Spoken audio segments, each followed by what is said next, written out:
Hola, bienvenidos a este espacio, el conversatorio. Es la lección 3, por lo tanto, nuestro episodio 3 de esta temporada, la nueva lección Escuela Sabática, que lleva por título Monumentos de Gracia para esta semana. Los monumentos son conocidos antiguamente y actualmente como aquellas señales de algo importante, y creo que la lección lo que nos quiere presentar es precisamente que el cruce en seco a través del río Jordán es un monumento de la gracia. También lo es el hecho de reconocer las grandes maravillas que Dios hacía por su pueblo, es un monumento de la gracia. La acción de recordar aquellas cosas que Dios quería que su pueblo recordara también es un monumento de gracia. La acción de no olvidar. Todos estos son monumentos de gracia y es lo que nos quiere enseñar la lección de esta semana. Creo que esta lección nos hace recordar constantemente que no estamos solos en nuestro cruce por esta vida, no estamos solos tampoco, y a pesar de que Dios no manifiesta sus milagros como lo hacía en el Antiguo Testamento, tal vez sí lo hace de maneras distintas en la actualidad. Así que la lección también nos lleva a reconocer a Dios, a ese Dios activo, y a ofrecerle honor, gloria y reverencia. Esto es una pequeña introducción de la lección esta semana, pero no quiero adelantarme sin antes presentar a quien está conmigo del lado izquierdo. ¿Qué tal? Nos da gusto saludarlos y encontrarnos nuevamente en este espacio de conversatorio donde hablamos acerca de las lecciones de escuela sabática. Ya un último trimestre del año hablando acerca de la vida de Josué, su liderazgo, el impacto que tuvo en el pueblo de Israel. Y también contenta de poder encontrarme con ustedes. Estamos platicando que el día de hoy en nuestra comunidad hay algunos eventos especiales y traemos que el uniforme, pero con muchas ganas de poder conversar y recordar, precisamente como lo decía la lección, cuáles son esas maravillas que Dios ha hecho en el pueblo de Israel y que se nos invita a también recordar lo que ha hecho en nuestra vida, ¿no? Así es, gracias Leti. Pues estarás comentando aquí con nosotros. También de mi lado derecho tengo. Kevin Casango, es un gusto poder estar una vez más en este espacio con ustedes. Feliz sábado y esperando que cada una de las enseñanzas que trae la lección pueda ser para nuestro crecimiento espiritual. Así es, Leti, Kevin, no cabe duda que olvidar nuestras necesidades espirituales nos puede poner en desventaja y puede acarrear graves consecuencias. ¿Qué vemos en esta lección en la parte de introducción? ¿Qué podemos decir como primer idea? Como que el autor hace un planteamiento de la causa y el efecto, ¿no? Las acciones que nosotros realizamos traen consecuencias, pueden ser positivas, negativas, agradables o desagradables. Y de manera individual, como que me llamó a pensar o reflexionar en cuanto a mi vida espiritual, que se construye en mi relación con Dios, pero también con una comunidad, cuál es el efecto de las acciones que yo estoy tomando. Una de las frases de la lección hablaba como de manera directa y confrontativa, ¿no? De que a veces tomamos a la ligera esto y cuán importante es tomarlo con seriedad por el efecto que hay a futuro, porque está en juego la vida y la muerte. Nosotros como cristianos creemos que Jesús va a venir con nosotros, va a venir por nosotros.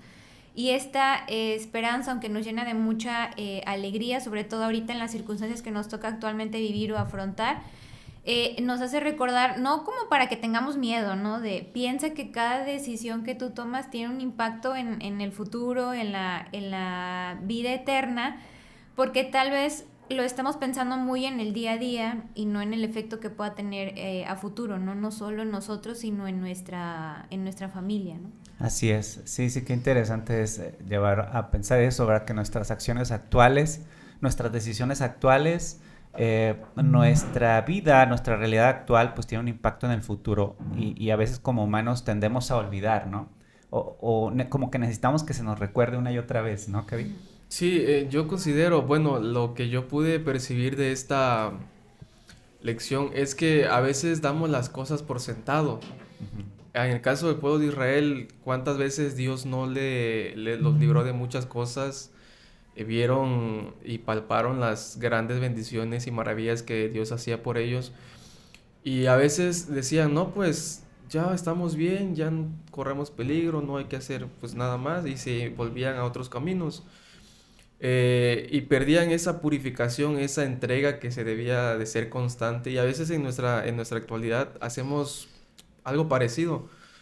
Dejamos de estudiar la Biblia, dejamos de llegar a la iglesia con un propósito, a veces vamos por costumbre, hacemos cosas o no hacemos cosas que antes hacíamos porque ahora pareciera que todo va bien.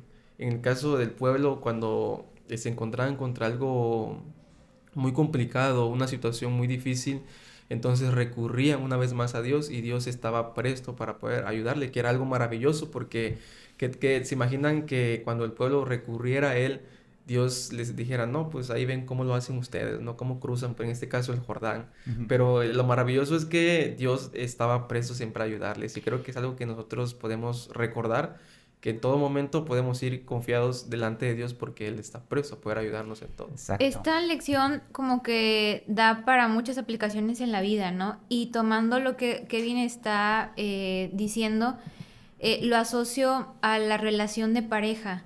Se ha descubierto, hay investigaciones que dicen que hay parejas que que cuando la pareja da por sentado lo que significa la relación, los motivos por los cuales eligió a esa pareja, eh, empieza a sentirse seguro o segura de su amor y eso lleva como que hasta en un estatus como de conformidad, de Ah, ya no Exacto. esforzarnos por cultivar, ¿no? Porque las ujú, relaciones deben de cultivar y construirse todos los días, ¿no? ujú. Entonces, hay un autor que menciona de Argentina de terapia de pareja, dice, cuando la persona da por sentado el amor de su pareja y entra como un estado de conformidad y se deja de esforzar por cuidar, ¿no? La convivencia, la conversación, la gratitud, el, este,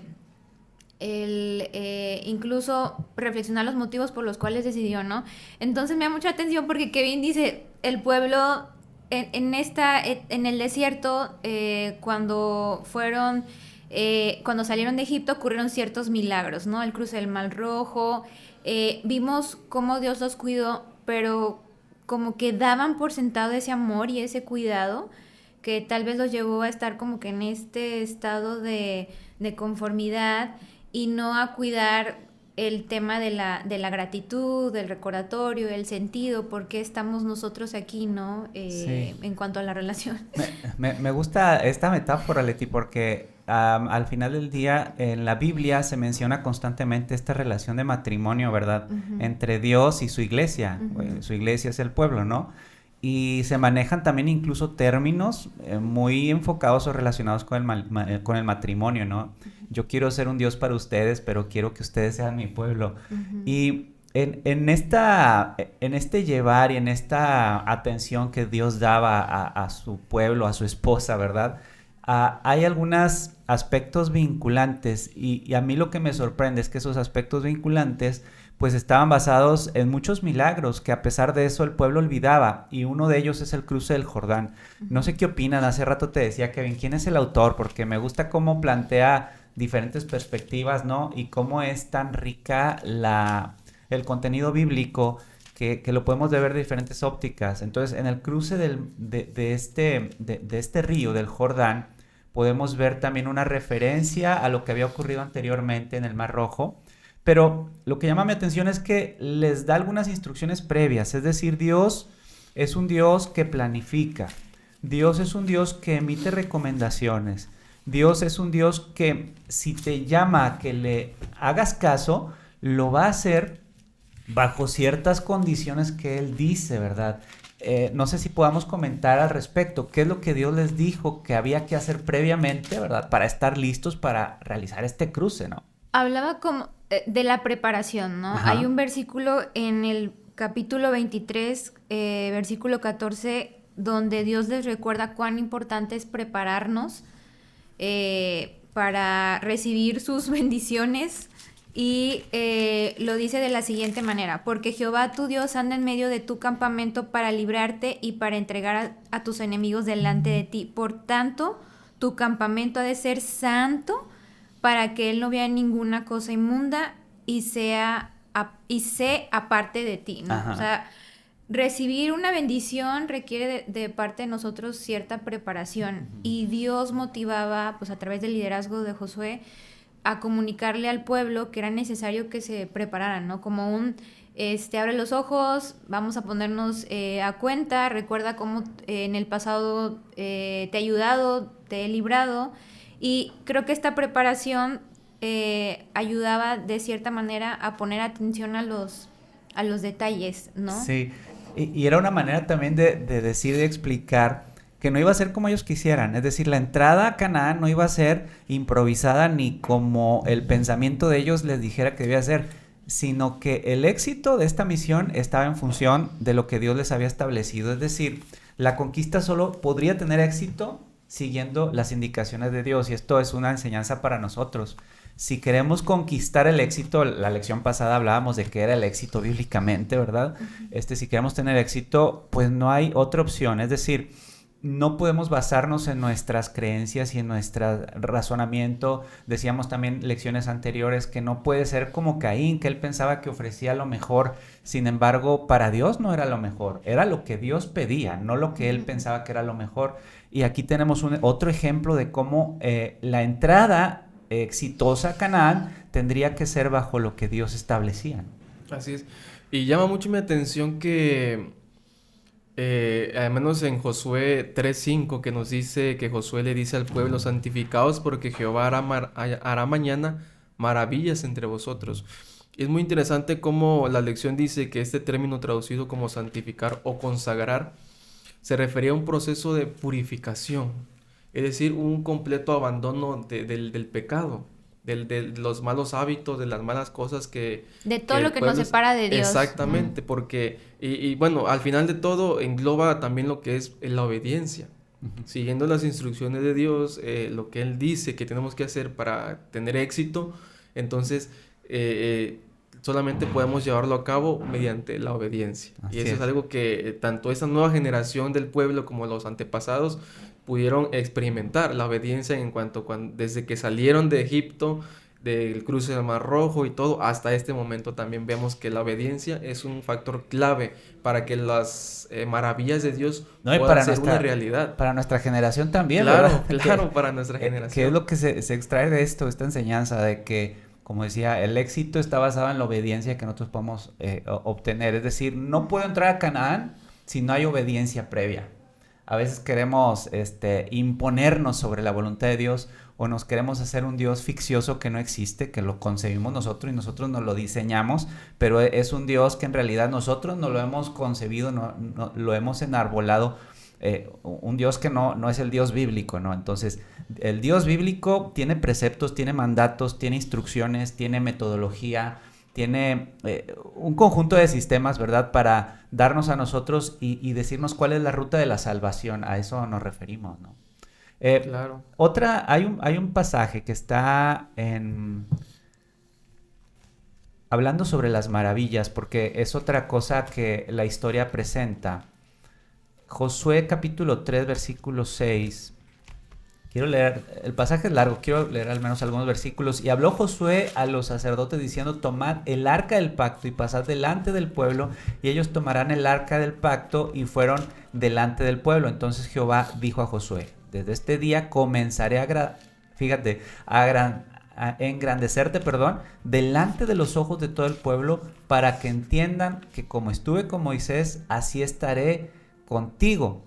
Tú pues mandarás a los sacerdotes que llevan el arca del pacto, diciendo: cuando hayas entrado hasta el borde del agua del Jordán, pararéis en el Jordán. Entonces estaba a punto de ocurrir una de estas grandes maravillas que Dios suele darnos, ¿verdad?, como ejemplo dentro del Antiguo Testamento. ¿Qué podemos decir de estos actos sobrenaturales de Dios que, como decía Leti, no era el primero, ¿verdad? Habíamos visto los milagros de las plagas, por ejemplo, un acto sobrenatural. Uh-huh. Habíamos visto la nube, ¿verdad?, que daba luz de día y sombra de día y luz en la noche, que los guiaba. Habíamos visto el maná. ¿Qué podemos decir de este milagro del cruce del Jordán? Yo creo que estos milagros precisamente son, ahora sí lo conecto con el título, ¿no? Muestras de esa gracia de Dios, ¿no? Esa cualidad que Él tiene donde percibe una necesidad de nosotros, del pueblo, y atiende a esa necesidad. No es como... no ignora la necesidad que estamos teniendo, ¿no? Y que cuando reconocemos que es un Dios poderoso porque Él solo podría hacer estas cosas, también reafirmamos el hecho de que no estamos adorando o creyendo en cualquier cosa, ¿no? Y creo que fomenta en nosotros la seguridad de tener un Dios que nos puede ayudar a resolver desafíos, ¿no?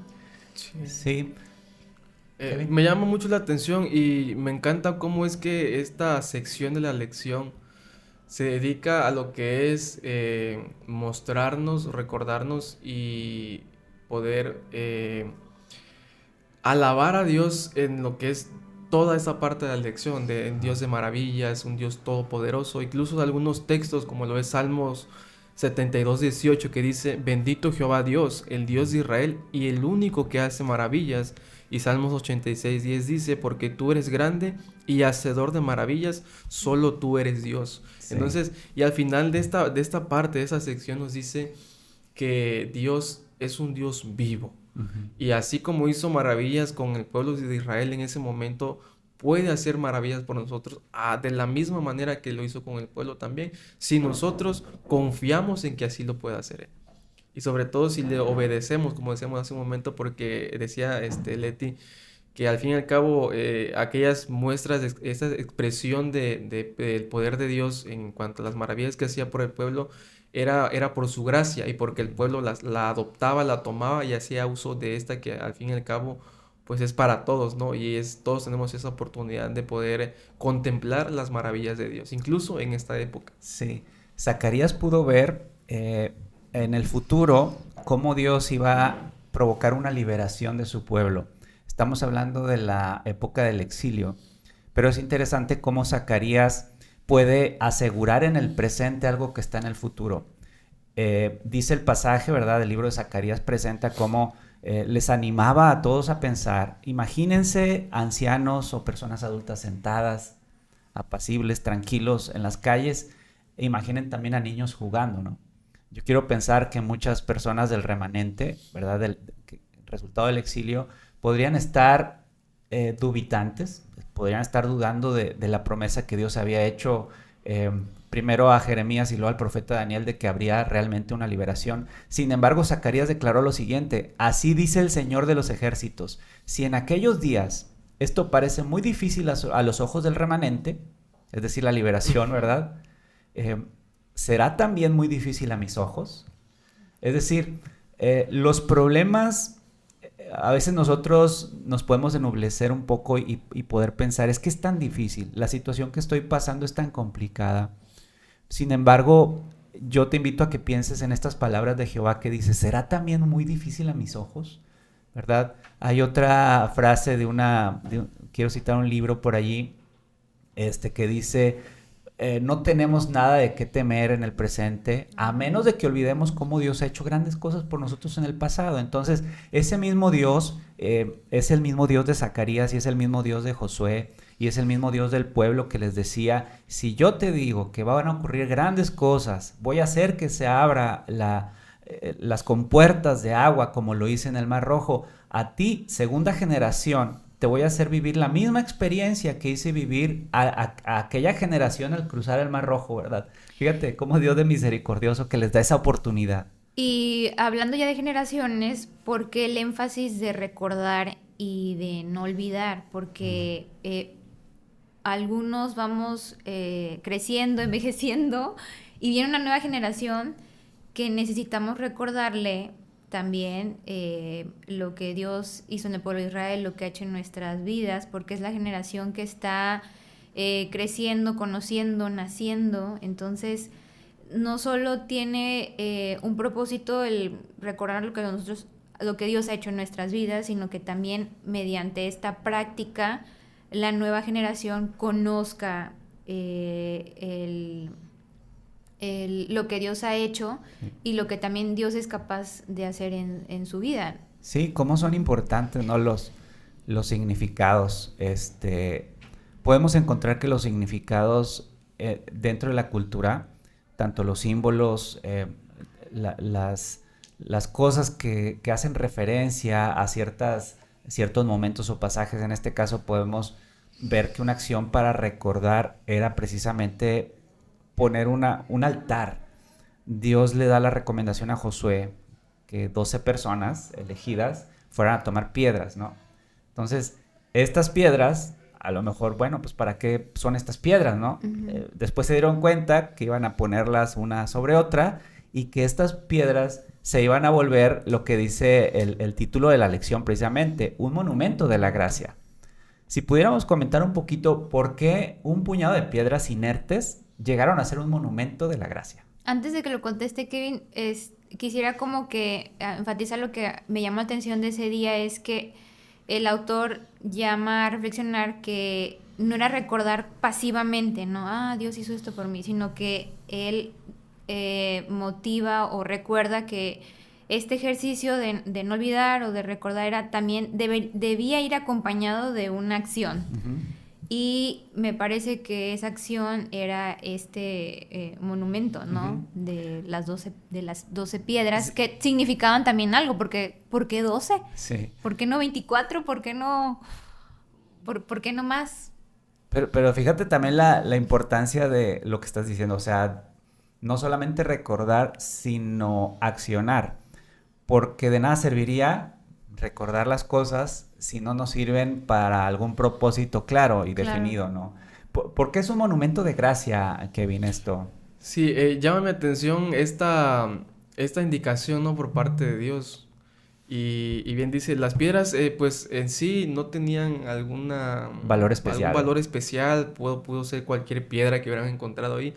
Sin embargo, dice la lección que el propósito de las piedras era que se vieran como una señal, como un monumento, habíamos dicho hace un momento, para que en futuras generaciones, cuando se viera ahí, porque la indicación era que se tomaran las 12 piedras, una por cada tribu, pasaran entonces y se pusieran en un lugar especial, en un lugar específico, y que en futuras generaciones, cuando estos preguntaran ¿y qué significaban estas piedras? No, pues es cómo Dios nos otorgó la gracia en este momento y cómo es que nosotros cruzamos el Jordán en seco. Uh-huh. Así como los hicieron los israelitas pasados en cuanto al Mar Rojo, así lo hizo también una vez más Dios con esta nueva generación de israelitas. Entonces es muy significativo que Dios se tome el tiempo o este acto de poder recordarnos a través de ciertas cosas cuán grandes maravillas hizo con nosotros en el pasado. Y bien decíamos, comentabas hace un momento una cita de la hermana Elena de White que decía que no tenemos nada que temer a un futuro a menos que hayamos olvidado cómo Dios nos ha venido conduciendo y guiando en el pasado. Uh-huh. Entonces, creo que esta expresión de esta obediencia a Dios, de recoger las piedras, ponerlas en un lugar específico, en su momento iba a servir como algo, como un recordatorio de que Dios es un Dios poderoso, capaz de hacer cosas imposibles al ojo humano, y que hizo con su pueblo y que puede hacer con cualquier persona que le permita actuar de esa manera en su vida. En este caso, en el pueblo, ¿no? Cualquier persona que desee poder tener esta experiencia milagrosa con Dios. Así que es como un proceso, ¿no? Recordar, no olvidar, conmemorar, para que permanezca a lo largo del tiempo, ¿no?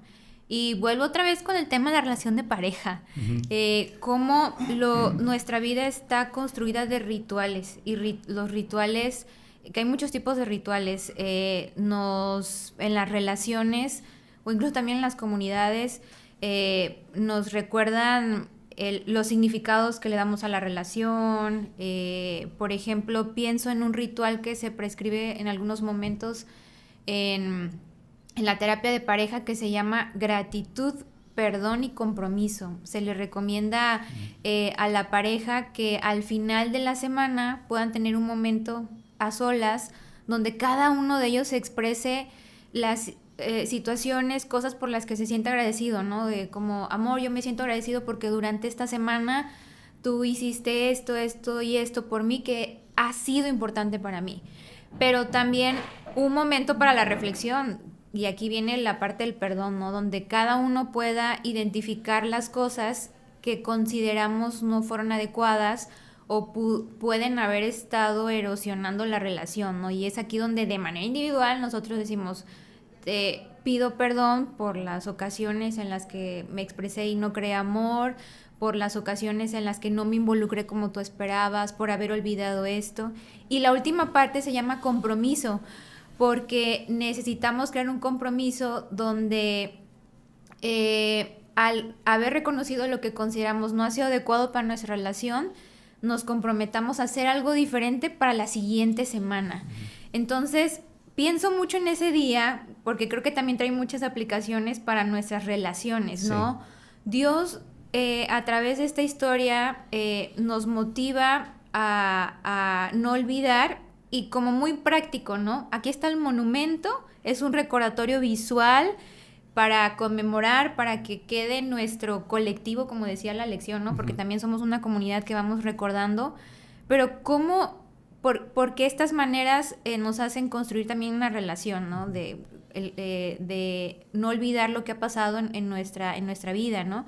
Y cómo también lo podemos aplicar en nuestra vida práctica, porque también es muy importante que nuestras relaciones, a través de la gratitud, conmemoremos lo que nuestra pareja ha hecho por nosotros, ¿no? Que son esas cosas, que sí hay cosas negativas como en toda relación, desagradables, porque no somos perfectos, pero lo que queremos es que esas cosas que han sido buenas, bonitas, permanezcan a lo largo del tiempo. Y cómo, a través de estos rituales, ¿no? Como esto que lo practicamos mucho en terapia, ¿no? La gratitud, el perdón y el compromiso. Sí, muchas gracias, Leti, por compartirnos y recordarnos justamente esto, ¿no? Que los símbolos, las señales, los rituales, los significados son de gran importancia en las relaciones, en las sociedades, en las culturas.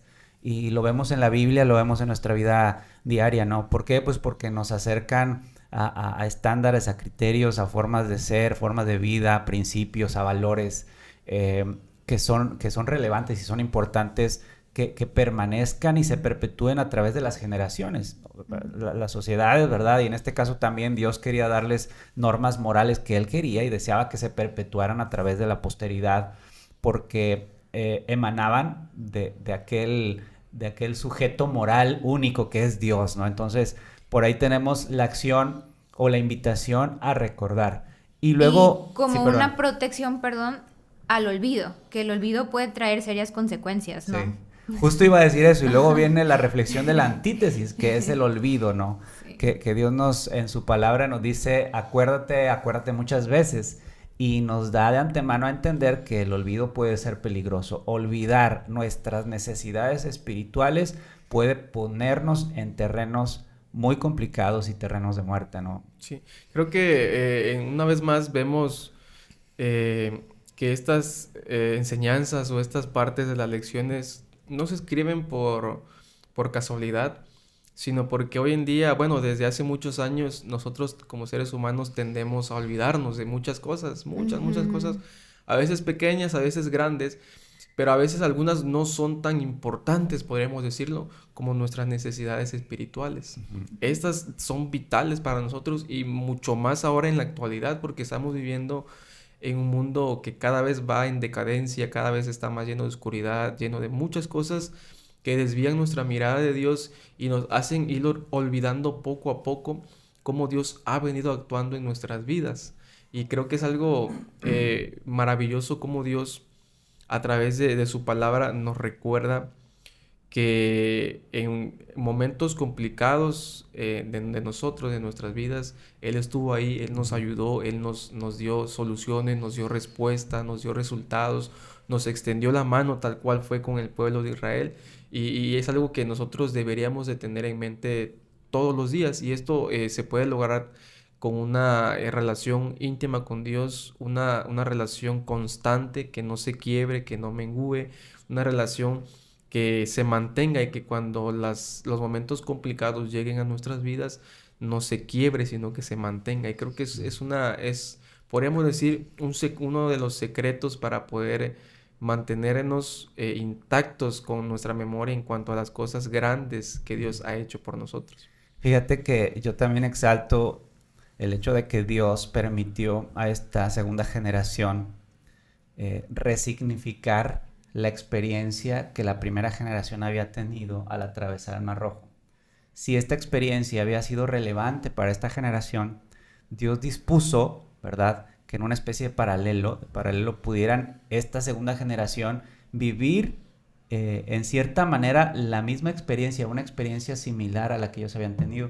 ¿Por qué? Pues porque vivir esta nueva experiencia, Dios les dice, prepárense, conságrense, santifíquense y estén listos porque la batalla no la van a obtener ustedes, la voy a obtener yo y ustedes, lo que voy a hacer con ustedes es reforzar su fe, porque van a ver que en el momento, dice las Escrituras, que los sacerdotes tocan y mojan su pie, en ese momento las aguas de un lado y del otro tenían que detenerse, ¿verdad?, abruptamente en este milagro, y ustedes van a atravesar en seco. Entonces creo que el hecho de resignificar o de revivir, ¿verdad?, esta experiencia fue parte de la soberanía de Dios, les permite vivir, por eso también me encanta que Dios es un Dios de significados y un Dios que planifica.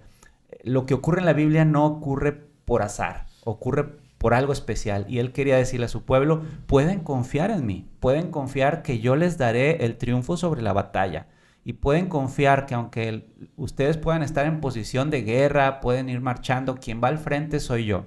Y este significado se los da también con el Arca del Pacto, ¿verdad? Sabemos que el Arca del Pacto, cruzando por el río Jordán, pues contenía elementos ciertos también recordatorios, ¿no? que estaban ahí para conectar, recordar ¿verdad? también. Entonces, esa parte exalto yo. No sé si vas a comentar algo, Leti. No, solo que pues el olvidar trae consecuencias negativas, ¿no? Entramos como en esta parte de conformidad y que no solo afecta nuestra relación con Dios, y cuán importante es estas acciones de manera práctica, ¿no? Tal vez tomar un momento para leer la Biblia, escribir qué ha sido importante para mí, tener algún diario de gratitud, o escribir qué de lo que nosotros estamos, de qué nos damos cuenta con lo que nosotros estamos leyendo, ¿no? Buscar aplicaciones y orar, porque de repente pues alguien se puede estar preguntando, ¿y cómo inicio yo esta relación? Yo escucho que pues hablan de que Dios, la relación, ¿cómo se inicia esta relación, no? Consideramos que la Biblia es todas esas cosas que Él nos quiere comunicar de manera diaria, y la oración un espacio en el que podemos regresar qué es lo que vamos recibiendo de estos mensajes, ¿no? Así es. Bien, pues casi estamos llegando al cierre de la lección. Yo quisiera que preparásemos algunas últimas ideas de cierre. Yo quisiera comentar respecto al significado en ciertos paralelos que nos da tanto el cruce por el río Jordán, el Mar Rojo, y la experiencia de nuestro Señor Jesucristo aquí en la tierra. Resumiendo un poco, tenemos a un pueblo que viene de esclavitud y que por la providencia de Dios, que hace abrir las aguas del Mar Rojo, entonces los pone en una posición de libertad. Entonces tenemos que sopesar estas dos cosas, ¿no? Por un lado la esclavitud y por otro lado la libertad. Después, con una segunda generación, viene un pueblo que tal vez algunos por allí estaban dubitantes, algunos con su fe fortalecida, pero lo que sí es que era un pueblo que estaba itinerante, errante. Cruzan también por el milagro de Dios, que se abren las aguas del río Jordán, y entonces de tener a un pueblo itinerante, ¿verdad? Ahora tenemos un pueblo que comenzaba a establecerse en una nación. Uh-huh. De la misma manera se nos presenta nuestro Señor Jesucristo, que pasa también de alguna forma simbólica por el Mar Rojo, por el río Jordán, ¿verdad? Para venir a morir por nosotros, por nuestras iniquidades, para pagar por el precio que la ley había pactado por el pecado. Pero tenemos a un Jesús que viene a dar el significado real de la liberación y viene a dar el significado real de esa necesidad que tenemos de recordar que nuestra estadía en esta tierra pues es pasajera, nuestro destino está en la Canaán celestial, y esto me hace reflexionar a nivel personal, ¿no? ¿Cuántas veces nos sentimos errantes?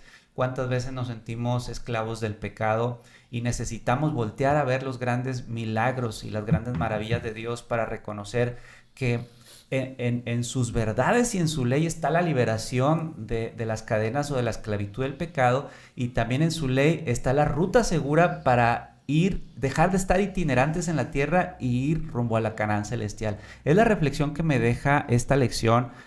Kevin, Leti, no sé si alguna última reflexión. Sí, de manera práctica, tomar como que estos espacios de pausa, no solo con Dios, sino también estas relaciones donde a través de la gratitud podamos hablar sobre lo que hemos experimentado en nuestra relación con Dios, pero también con nuestros seres queridos, ¿no?